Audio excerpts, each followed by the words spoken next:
Nagpasalamat ang mga residente ng Albay sa administrasyon ni Pangulong Bongbong Marcos para sa paglunsad ng Bigay-Bigas sa Masa Program.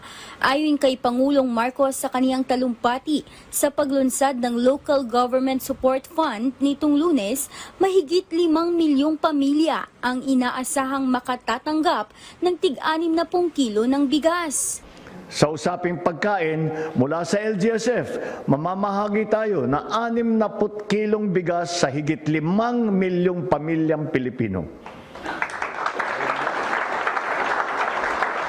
Makakatanggap ang bawat pamilya ng 10 kilong bigas sa loob ng 6 na buwan kada taon.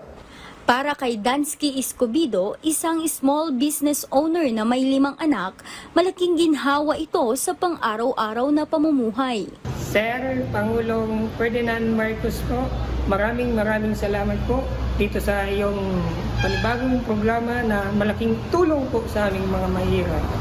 Hangad naman ni Joan Mercadero, isang breadwinner, na magpatuloy ang ganitong programa ng pamahalaan. Sana po magtuloy-tuloy po para umunlad ang ating bansa.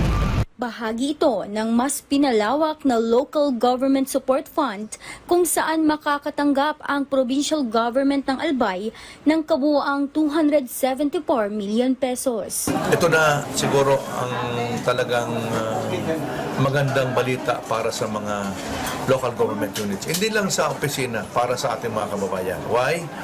Yung local government support fund, it should be implemented by the local government.